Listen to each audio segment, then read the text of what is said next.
ido dando pasos de fe. Yo creo que ya no somos los mismos de cómo llegamos. Hemos ido recibiendo la palabra. Puedes sentarse, Manto Sammy, ahorita vamos a leer la escritura. Amén. Hemos ido dando pasos de fe. Para mí han sido pasos muy importantes de fe y espero que para usted también. La escritura nos enseña que el vivo ejemplo de todo, ¿verdad? Lo que le acontece al hombre, pues es nuestro amado Señor Jesús. Y yo le voy a invitar que podamos ir a nuestro libro de Mateo, capítulo 4.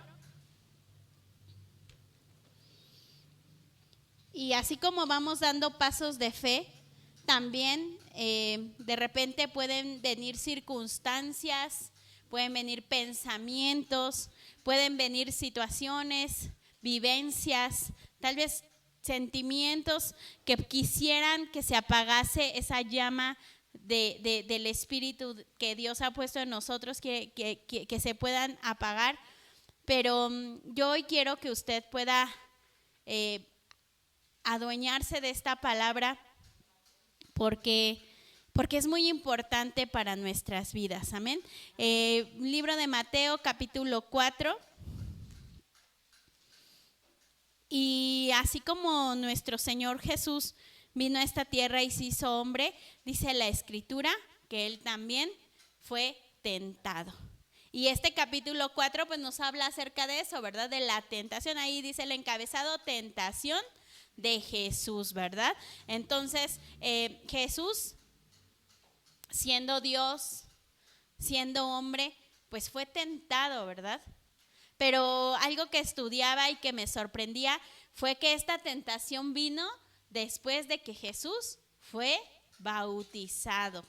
Fue bautizado y me gustaría ahorita en unos momentos leerle un comentario bíblico que me abría la pauta a todo esto, porque nosotros siendo hijos de Dios, habiendo creído en el Evangelio, habiendo bajado a las aguas, pues muchas veces ante las personas nosotros no somos nada, ¿verdad? No somos nadie, somos el vecino tal, somos el amigo tal, somos el conocido tal, somos ahí va la hermana tal o el hermano tal, o sea, el cristiano tal, ¿verdad? O aquellos que no son de nuestro mismo gremio, ¿verdad? Sino que son de otra religión, lo mencionan así, ¿verdad? Más bien, en cambio, algo que me sorprendía es que cuando Jesús bajó a las aguas, Él vino a Juan el Bautista y le decía que lo bautizara, ¿verdad? Y Juan le dice, no, Señor, ¿cómo yo te voy a bautizar? Yo no soy ni digno de desatar la correa de tus zapatos. Más bien, en cambio, Jesús le decía, es necesario para que se cumpla la Escritura. Amén. Y cuando el Señor Jesús pues baja las aguas, dice la palabra del Señor que se oye una voz, que se oye una voz desde los cielos que dice, este es mi Hijo amado en quien tengo complacencia. Y vemos que dice la Escritura que después de que Él sale de las aguas, se va o es llevado por el Espíritu Santo al desierto y que ahí Él es tentado. Cuando nosotros no conocíamos a Cristo, pues ni siquiera las tentaciones las veíamos como algo malo. Al contrario, ¿no? Yo creo que decíamos, ay, pues ahora sí esto está muy, muy tentador, y a veces sí lo llevamos a cabo. A veces sí, bueno, yo no sé usted, pero sí, ¿no? Sí hicimos muchas cosas que a nuestro parecer pues eran, en el mundo dicen, ¿no? Que el pecado es lo más sabroso, ¿no? ¿Por qué? Porque estamos acostumbrados, o nuestra carne, como lo veíamos ayer en la clase, está viciada del pecado y ya no lo vemos de una manera como de que me debo de abstener, no lo debo de tomar, no, al contrario, lo vemos como que, pues esto todos lo hacen, ¿no? Una rayita más al tigre, ¿verdad? Lo hacemos. Más sin en cambio, cuando nosotros ya somos hijos y el Señor habla desde los cielos y dice, este es mi Hijo amado en el cual yo tengo complacencia, empiezan a cambiar las cosas. Y viene de repente a nosotros la tentación Pero también el Señor nos ha dejado armas para vencer esa tentación. Y este tema de hoy se llama así: escrito está. ¿Puede repetir conmigo? Escrito está. Escrito está. Pero ahora le voy a dar una vuelta a esto. El escrito está significa que el Hijo de Dios tiene que saber la palabra del Señor. Porque si no la sabe, pues solamente va a decir escrito está, pero no va a saber el significado de la palabra o del poder que tiene la palabra del Señor sobre los hijos en los cuales el Señor se ha complacido o se ha deleitado. Hay unas versiones que dicen: este es mi hijo amado en el cual yo me deleito. Imagínese que usted pueda, que el Señor lo pueda voltear a ver desde donde Él está y que diga: ahí va mi hijo, y ay, qué delicioso es poder ver a mi hijo. Cómo me adora, cómo me alaba, cómo obedece, cómo ahí está la tentación y Él procura obedecerme. No sé si alguna vez usted lo ha imaginado, pero a su servidora le encanta imaginar esas partes donde el Señor se agrada. Yo luego le digo al Señor: Señor, que mi alabanza, que mi adoración te agrade a ti. Que si tú volteas a mirar, aunque sea tantito, de reojo puedas verme a mí. Y es lo que yo anhelo que usted también pueda sentir. Que su vida sea agradable, que su alabanza sea agradable, que aún un te amo que usted le ofrezca al Señor pueda ser agradable para Dios. ¿Por qué? Porque el Señor, dice la palabra del Señor, que su oído y sus ojos están atentos a nosotros, amén. Vamos a ponernos sobre nuestros pies y vamos a leer esta porción de la Escritura y vamos a leerlo fuerte, y yo le pido en el nombre del Señor que nuevamente pueda disponer su corazón, amén. Dice la palabra del Señor así: en el nombre del Padre, del Hijo y de su Santo Espíritu. Tentación de Jesús. Dice aquí: entonces Jesús fue llevado por el Espíritu al desierto para ser tentado por el diablo. Y después de haber ayunado 40 días y 40 noches, tuvo hambre. Y vino a él el tentador y le dijo: si eres hijo de Dios, di que estas piedras se conviertan en pan.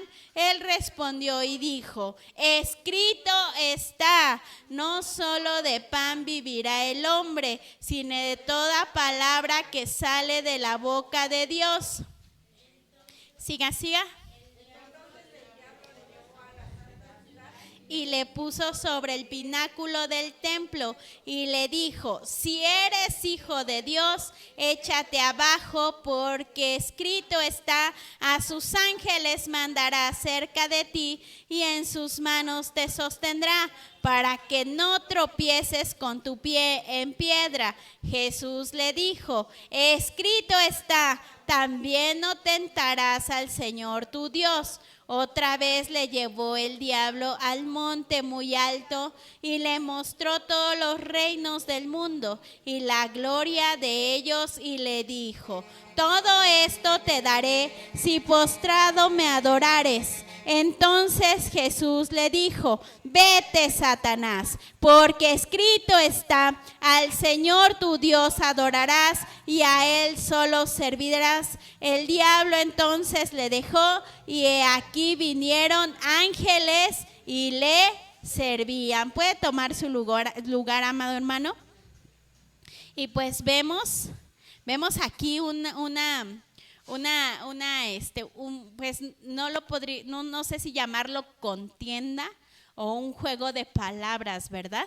Porque el Señor Jesús pues es llevado al desierto, y no sé si usted de repente ha visto esos videos que salen. El otro día veía un video donde hablan sobre que nosotros leemos esta porción donde el Señor Jesús es llevado al desierto y nosotros nos imaginamos pues nada más fue al desierto donde hace mucho calor, donde no hay agua. Y pues ahí se quedó y a lo mejor se debilitó por el calor, por no tener agua, y pues hasta ahí quedó todo. Pero no, hermanos, ese video yo me sorprendía porque nos amplía más, que no solamente fue el que el Señor soportara el calor, la sed o el frío extremo que hay en el desierto, ¿no? Sino que también pues las acechanzas de los animales que pues se alimentan ahí, ¿no? Que andan buscando cuerpos muertos o un animal muerto para alimentarse, también han acechado por esos animales, por los animales ponzoñosos que tal vez podrían picarlo, por también los pensamientos o los desvaríos que a veces usted ha visto de repente esas películas donde la gente empieza a desvariar, donde se debilita de gran manera, que empieza con alucinaciones. O sea, eran tantas cosas las que se movían en el desierto que afectaban la mente de nuestro Señor Jesús siendo humano, su cuerpo por la necesidad de alimento, de sed, la soledad. El de repente también pues encontrarse solo. No sé si alguna vez a usted le ha pasado, no quiere ni comer solo, ¿verdad? O no sé si a usted, nada más a algunos de repente nos pasa que ni te sabe la comida porque estar comiendo solito, o de sentirte a lo mejor fatigado, de repente ya ni quieres comer, mejor dices me voy a dormir, ¿verdad? Pero en esta situación nuestro Señor Jesús pues estaba así, de una manera que no podemos imaginarlo. Si encuentro ese video, lo guardé, se lo voy a mandar para que usted pueda dimensionar un poquito más que no solo era el ir al desierto y estar en el sol o soportar la sed, sino eran más cosas, hermanos, que habían.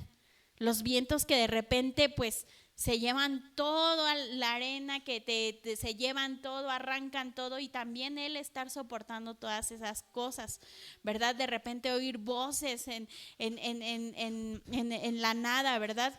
Dice aquí la palabra del Señor que vino, que Jesús fue llevado por el Espíritu Santo, pero también que cuando él estaba ahí, pues llegó el enemigo, ¿verdad? Llega el enemigo. Dice aquí la palabra del Señor que cuando él estuvo ahí, fíjense, ¿por qué no llegó el enemigo al primer día, al segundo día, al tercer día? Dice la palabra del Señor que el enemigo llegó después de que Jesús había ayunado 40 días y 40 noches. Y que cuando ya tuvo hambre, cuando él ya estaba débil. Y sabe, hermanos, muchas veces en nuestra vida espiritual así pasa. Cuando nosotros venimos a Cristo, no sé si usted se acuerda de su primer día de que recibió al Señor, todo ese lapso, ¿cómo usted se la pasó? Pues usted quería, como lo hablábamos ayer, ¿verdad? Cuando nos lo compartía nuestra hermana Connie, pues yo le quería hablar a todos, ¿no? Quiero decirles a todos Dios te bendiga y aunque de repente oíamos que nuestros hermanitos estaban pasando por aflicción, pues uno, ay, ese hermano, pues si estar en Dios es bien bonito, si creer en Cristo es bien bonito. ¿Por qué? Porque no pasábamos situaciones difíciles. No sé si a usted le pasó, o a lo mejor si las pasábamos como que no las sentíamos tan fuertes como conforme ha ido pasando el tiempo.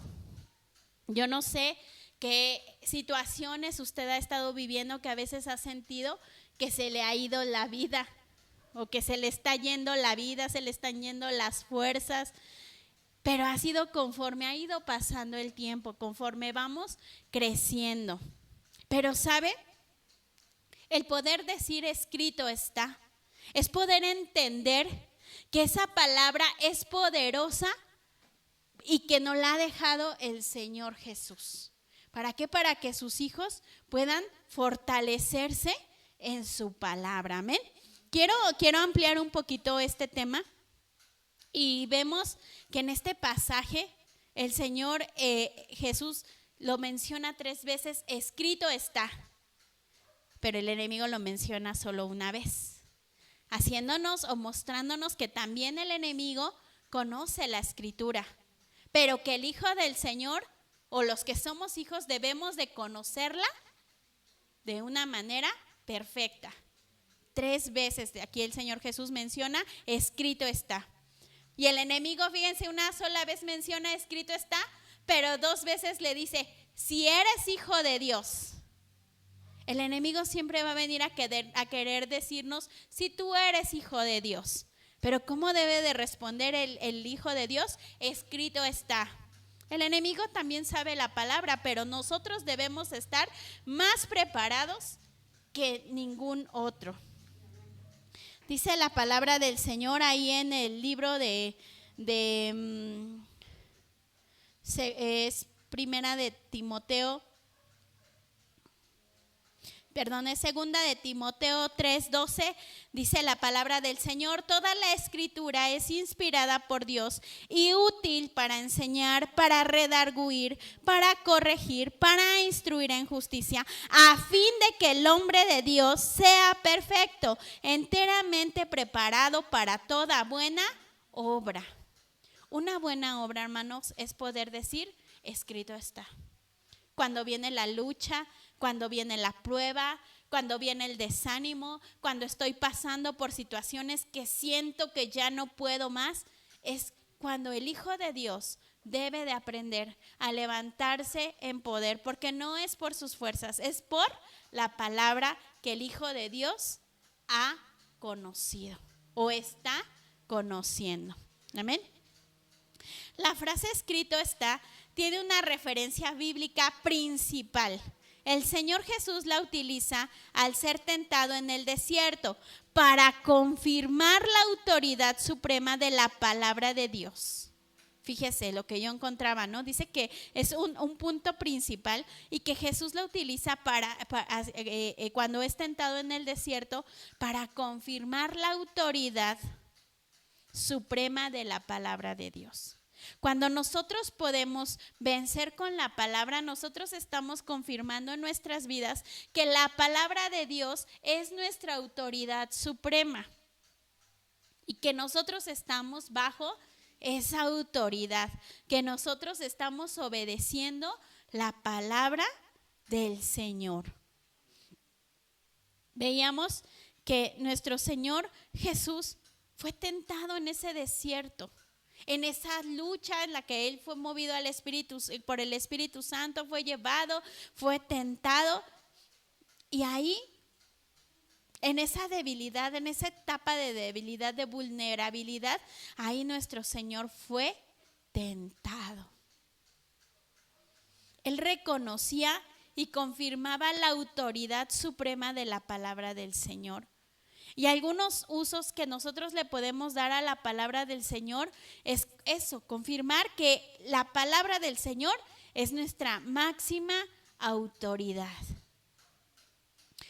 Este punto que yo leía y buscaba un poquito investigando, dice que la palabra del Señor es la máxima autoridad y que indica que lo dicho en las Escrituras es definitivo. Es verdadero y no se puede cambiar.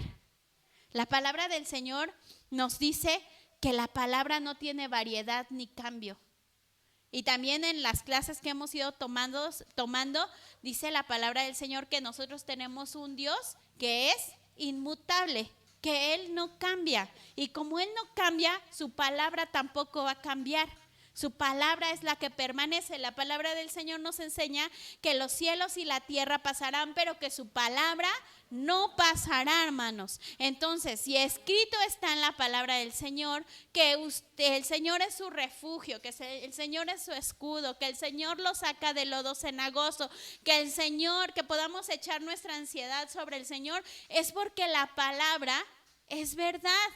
Y es porque la palabra es verdadera y no va a cambiar nunca. Y que el Señor que sostuvo a Jesús en el desierto es el mismo Señor que lo sostiene a usted y que me sustenta a mí también. Que si el Señor sanó a personas en su palabra, pues es el mismo que me puede sanar a mí. Que si el Señor rescató a muchos del pecado y de la muerte, es el mismo que me sostiene y que me va a sacar a mí. Pero yo debo reconocer que la palabra del Señor, que es Dios mismo, es mi autoridad. Cuando yo no la reconozco, pues obviamente, ¿cómo voy a poder ver la gloria del Señor? Yo me voy a enfocar en lo que yo siento, en los que me dieron la espalda, en los que no me amaron, en los que no me saludaron, en los que no me estuvieron en el momento más difícil de mi vida. Yo me voy a enfocar en eso. ¿Y la palabra que voy a hacer? La voy a hacer a un lado. No voy a creer en la palabra, hermanos. Cuando yo no he mirado la palabra del Señor como mi autoridad. ¿Saben? También el poder decir escrito está, lo puedo usar como una defensa, como el Señor Jesús la empleó, al poder decir siempre o al poder resistir las tentaciones, cuando el diablo le hablaba y le decía, si eres hijo de Dios. ¿Cuántas veces a usted le han dicho eso? Ay, ¿a poco si eres hijo de Dios? ¿Sí? Sí, no sé si alguna vez lo ha escuchado, se lo han dicho. Dice la palabra del Señor que el diablo le decía, ¿verdad? Si eres hijo de Dios, di que estas piedras se conviertan en pan. Pero ¿qué decía el Señor? Porque el Señor sabía la escritura y él decía, él respondió y dijo, escrito está, no solo de pan vivirá el hombre, sino de toda palabra que sale de la boca de Dios. Fíjese cómo el Señor Jesús, aún en la debilidad, él podía decir que no solo de pan podría vivir el hombre, sino de la palabra que sale de la boca de Dios. Usted, hermano, no se va a fortalecer por mi palabra. Yo puedo llegar y decirle, hermano, échele ganas. Pero si usted va a la escritura, y a lo mejor eso le va a ayudar un poquito, porque va a decir, ay, pues me dijeron que le echara ganas, pues sí me voy a esforzar. Pero si usted va a la escritura y el Señor le dice, esfuérzate y sé valiente. Y en otra porción dice, esfuérzate y sé muy valiente. ¿Qué le está queriendo decir el Señor? Hijo, pues esfuérzate y sé muy valiente, porque no hay cosas fáciles allá afuera. Porque no vienen cosas fáciles, pero tú esfuérzate y sé valiente. Cuando yo la creo, cuando yo veo que es mi máxima autoridad, yo la voy a tomar y voy a decir sí. Y aunque contra mí se levante guerra como lo cantábamos, yo voy a mantenerme firme. Porque voy a saber que Dios me dejó su palabra y que escrito está en ella que yo tengo unas armas maravillosas que Dios me ha dejado, o que tengo esta arma maravillosa que Dios me ha dejado para poder permanecer en Él. Y le voy a dar una cita donde la palabra del Señor nos dice que es como un arma. Vamos a Hebreos 4:12. Hebreos 4:12. ¿Ya lo tenemos?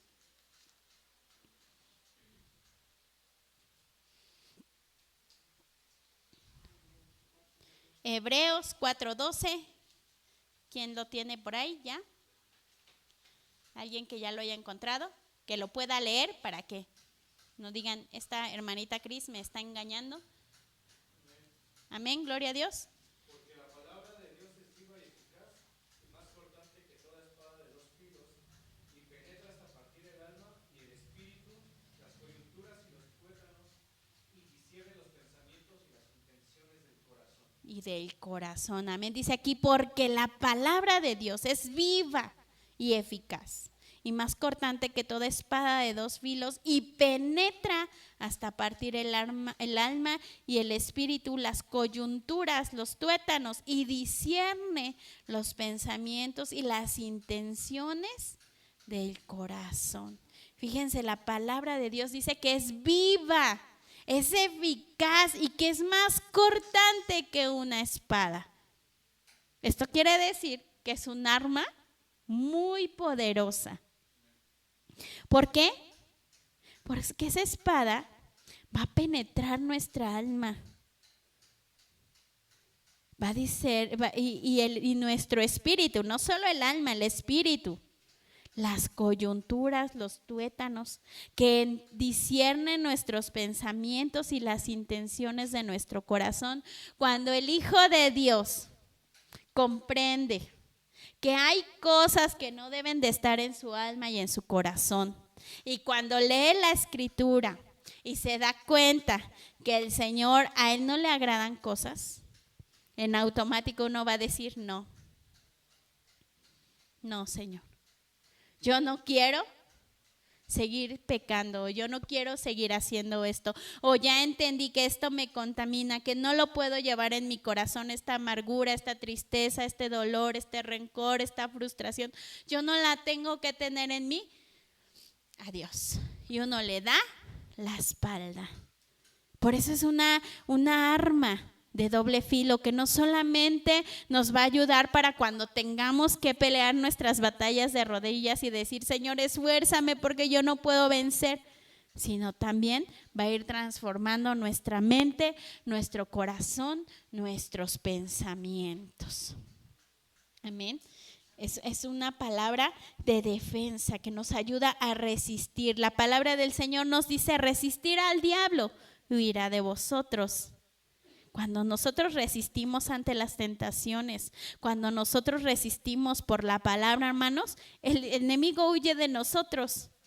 Y muchas veces ni siquiera es el enemigo, sino fíjense, ahora sí les voy a leer ese comentario que encontraba ahí en Mateo 4, donde nosotros estamos, donde es nuestra base bíblica, Mateo 4.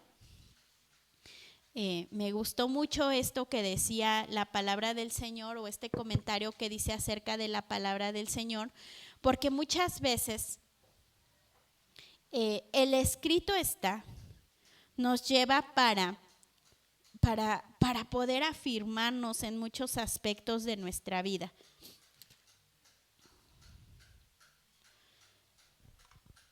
Y algo que me sorprendía mucho es que este comentario dice así: después del bautismo de Jesús, lo que indica que esta secuencia en los acontecimientos importantes de Dios, el Padre reconoció que Jesús era su Hijo. Luego incluso el diablo también se refiere a Jesús como el Hijo de Dios. La palabra tentado en el griego significa peirastenai, poner a prueba, para determinar la calidad o para ver la reacción o el comportamiento de alguien, probar la propia fe, el carácter o la virtud al ser seducido por el pecado. Significa aquí pedir que se peque, como el dador de la ley y el profeta supremo. Jesús ayunó 40 días y 40 noches en el desierto, en la misma zona donde Juan había estado predicando. Fue tentado en 3 maneras significativas: convertir piedras en pan, ser rescatado sobrenaturalmente de la muerte y recibir todos los reinos del mundo. Jesús logró lo que Adán en su paraíso o en el Edén no pudo cuando se enfrentó a la tentación. Fíjense, cuando leía esto pequeño o este comentario, yo me transportaba hacia el Génesis, cuando el Señor, ¿qué ordenanza le había dado a Adán? Pues que no comiera, ¿verdad? Porque no le dijo a Eva, o sea, ella sabía por Adán que no debían de comer el fruto, pero la instrucción fue dada a Adán. Y pues yo me supongo que como pareja, pues de repente uno como pareja se platican las cosas, ¿no? Y Adán le habrá dicho a Eva: mira, Eva, pues el Señor me dijo que nosotros no podemos comer de todos los árboles, pero de ese árbol, de ese, del conocimiento del bien y del mal, nosotros no podemos comer, Eva. Entonces tú puedes ser libre, tú cómete de todos los árboles que tú ves, pero de ese no, Eva, por favor. Pero en un momento de debilidad, Eva dice que lo come, y también por escuchar una voz que no debió de haber escuchado, va, toma del fruto, lo come, le son abiertos los ojos, pero no solo ella lo come, sino le dice a Adán: come. Y Adán pues lo come, porque yo supongo que ese fruto no era desconocido para él. Podían distinguir de todos los frutos, y él se dio cuenta que ese fruto pues era de ese árbol que ya había sido arrancado, pero él aún así sin temor no tuvo el poder de decir: escrito está que no deberíamos de comer de ese fruto. y no lo desechó, él lo comió. Y Jesús, sabiendo que el enemigo también tenía poder y que con esa debilidad y con esa hambre que a veces hoy uno no puede aguantar, que le arde a uno todo y que hasta se quiere uno desmayar por hambre, el Señor Jesús, yo me supongo que en esa debilidad, en esa hambre que él tenía, porque dice que tuvo hambre, él dijo, escrito está, no solo de pan vivirá el hombre. Y ahí el Señor Jesús venció, siendo hombre. Adán, viviendo en el Edén, donde todo lo tenía, donde la presencia del Señor se movía, él comió, él pecó. Y Jesús, pues él estaba en el desierto siendo hombre. La presencia del Señor ya no estaba ahí, pero él conocía la palabra y pudo decir, no solo de pan vivirá el hombre. Y cuando el enemigo viene y le dice, mira, pues ok, pero también escrito está que si tú te avientas de este lugar, el Señor va a mandar a sus ángeles y te van a sostener. Jesús lo sabía, que el Padre podía hacer eso. Pero él dijo, no. Solo al Señor tú servirás y solo a tu Señor adorarás. Él no le dijo, pues sí, pues ahorita voy a hacer la prueba, a ver si es cierto. No puede tentar al Señor. No, él dijo no.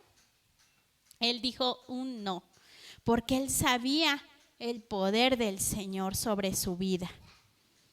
Por eso la palabra del Señor es viva, es eficaz.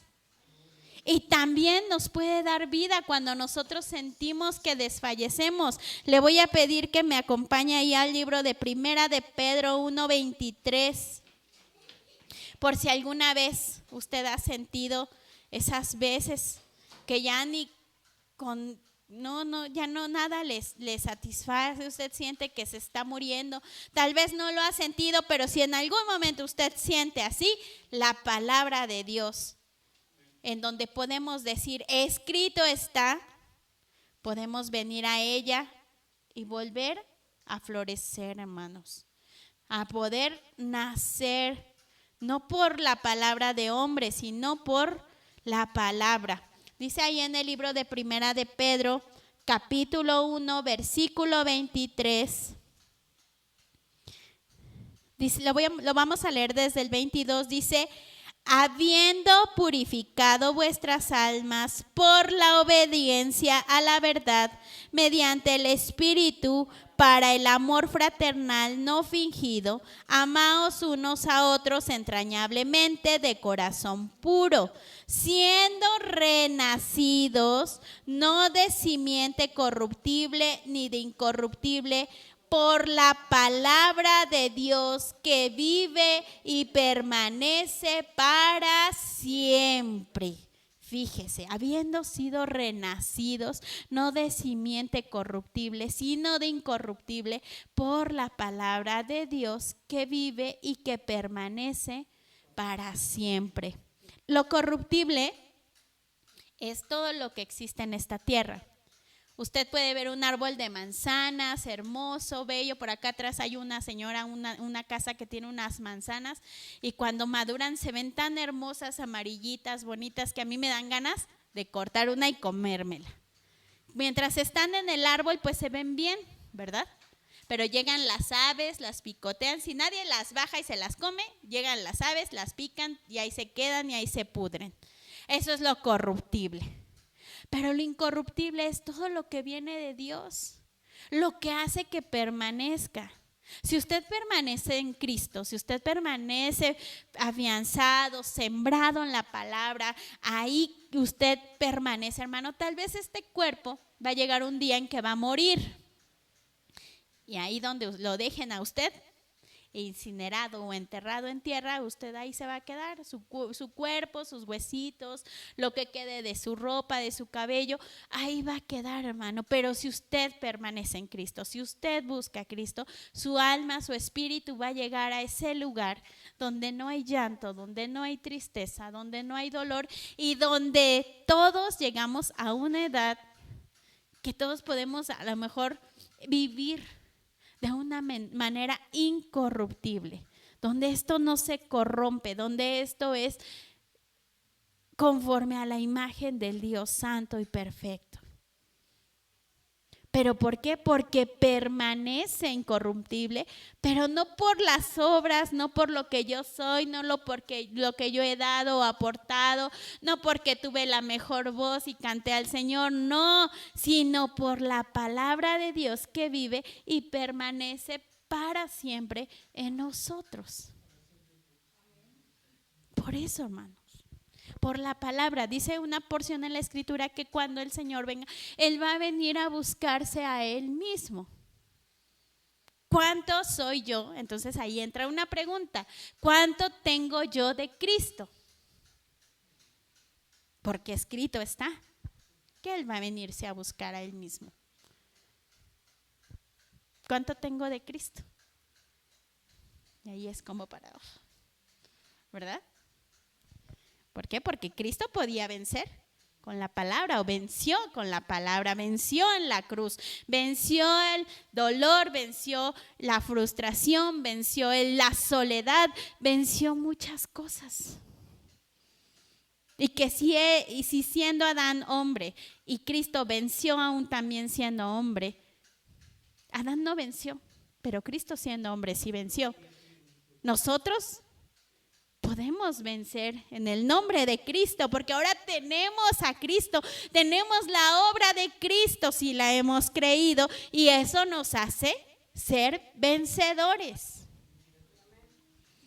¿Sabe, hermano? La fe se afirma con la palabra. Yo no puedo decir tengo fe si no la he afirmado con la palabra. Y en el libro de Romanos capítulo 10, versículo 17 dice que la fe viene por el oír y el oír por la palabra de Dios.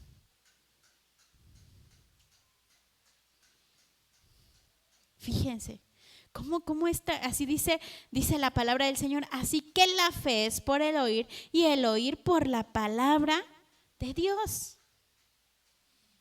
Yo no puedo decir, es que se me ha apagado la fe. Pastor, es que no, yo ya no puedo, creo que ya no tengo fe. Pues escrito está que la fe es por el oír y el oír por la palabra de Dios. Cuando usted se congrega en un lugar, usted no viene a escuchar las experiencias del pastor, usted viene a escuchar la palabra del Señor. Y esa es la que lo debe de ayudar a mantenerse, hermano. A mantenerse en pie, no las acciones del hermano de al lado, si se enojó con usted, si le gritó, si no, hermano, es la palabra de Dios.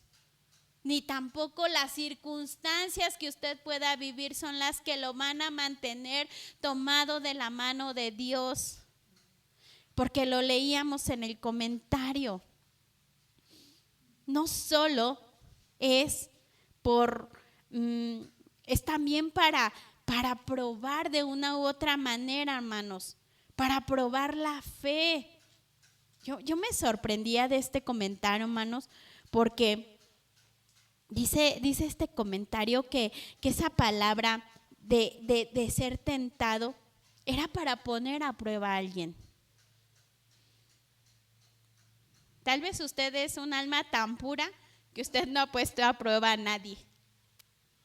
Pero ¿cuántas veces como mujercitas en algún momento llegamos a poner a prueba a nuestros esposos? Hueles medio raro. Este no es mi perfume. Este cabello güero, ¿de quién es? Ay, era de uno mismo o era de tu hijita que anda por ahí, ¿verdad?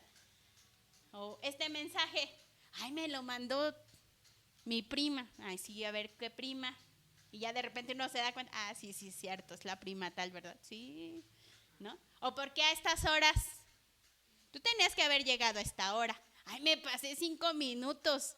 Nos pasó apenas a nosotros.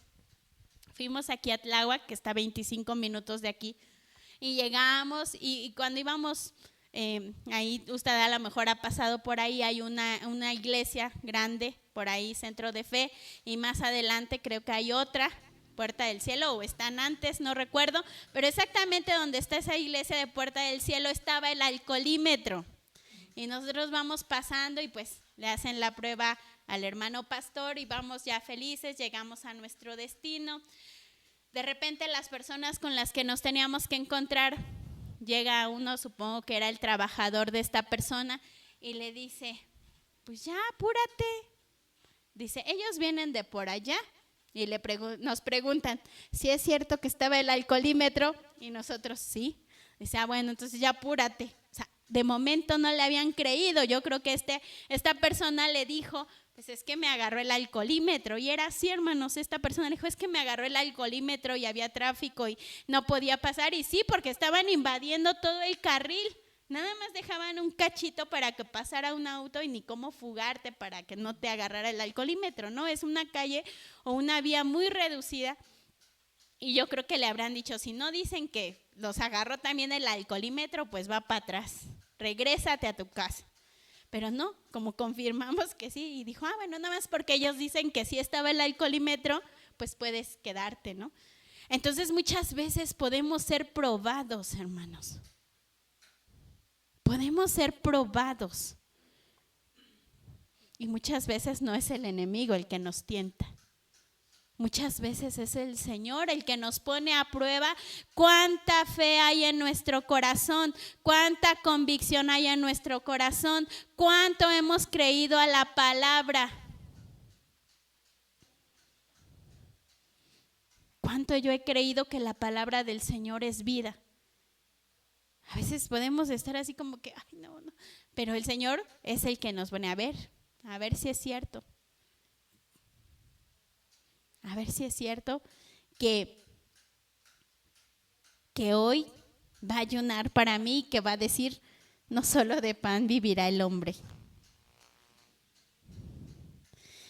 O que de repente van a decirnos aquellos que no conocen a Cristo, a ver si verdaderamente eres hijo de Dios. No son ellos a veces. Ese es el Señor el que dice, a ver si realmente tú sabes que eres mi hijo. A ver, esfuérzate y sé valiente. Muchas veces no es el enemigo el que nos tienta. Muchas veces ese es el Señor el que nos pone a prueba. Porque dice la palabra del Señor que su poder se perfecciona en la debilidad. No cuando usted está fuerte y ahorita que cantábamos, gloria a Dios, aleluya, y ahora sí, échenme. No, cuando hay debilidad, cuando usted ya viene de un día de trabajo y que ya no puede, ya todo le duele, y que dice, ay, aquí me voy a sentar y me voy a quedar dormido. Que Dios me perdone, Él sabe cómo estoy. No pasa nada si no voy a la iglesia. No, hermano. Es cuando usted debe de decir, esfuérzate y sé valiente, carne, vamos a alabar, a exaltar el nombre del Señor, voy a ir a la iglesia. O cuando usted está pasando por la pérdida más lamentable de su corazón, pero que usted puede decir, aún así, alma mía, bendice a Jehová y no te olvides de ninguno de sus beneficios. ¿Por qué, hermanos? Porque es una manera de reconocer que el Señor ha tenido autoridad sobre nosotros. Todos en algún momento hemos perdido algo. Todos en algún momento hemos sentido debilidad. Todos en algún momento hemos sentido que nuestra fe se ha apagado, que todos nos han desechado, que nadie nos ama, que ya perdimos todo y que solo hay algo que nos ha mantenido en pie. Pues no es ese algo, hermanos, es el Señor. Porque escrito está, hermanos. Escrito está. Escrito está, hermanos. Escrito está. ¿Y dónde está? No está en el TV Notas, no está en el periódico, no está en los muros de Facebook de nuestros amigos, no. No está en el comentario de mi hermano, de mi hermana, de mi cuñado, de mi hermano, en el estado, porque ahora ya es en el estado de mi estado, ¿verdad? De WhatsApp, no. Es en la palabra, hermanos. Es en la palabra. Luego a veces ve uno, ay, qué bonito. No, hermano, sí te fortalece, pero eso es, viene el viento y se lo lleva. Pero la palabra es la que permanece. Entonces, cuando usted se sienta como esté, como se encuentre, aunque de repente le cueste, porque cuesta, hermano, cuesta poder afirmarse en la palabra o abrir la palabra, hermanos. Pero escrito está, no solo de pan vivirá el hombre, no solo del Facebook vivirá el hombre, sino de toda palabra que está y que sale de la boca del Señor. Esta palabra que usted tiene en sus manos es viva, es eficaz, le ayuda a vencer, me ayuda a salir de ese hoyo. El salmista decía, en mi angustia invoqué a Jehová. Él me oyó y me libró de todos mis temores. Pacientemente esperé en Jehová y Él fue el que me ayudó. Hermano, no podemos decir, realmente la palabra es viva, Jehová es mi pastor, nada. Y ese nada es nada, hermanos, nada nos falta. A los que nos faltan agallas, a los que nos falta valentía, a los que nos falta firmeza, es a nosotros. Pero la palabra, que es la que da vida, es la que nos sustenta, hermanos. Amén. Gloria a Dios, no se sienta regañado, vamos a orar. Amén. Vamos a ponernos sobre nuestros pies y vamos a orar en esta tarde. Amén. Bendito Señor Dios Todopoderoso. Señor, nosotros te amamos, Señor, y hoy reconocemos, Señor, que nos han faltado tantas cosas, Señor, para poder ser fuertes. Pero escrito está, Señor, que no solo de pan vivirá el hombre, Señor, sino de toda palabra que sale de tu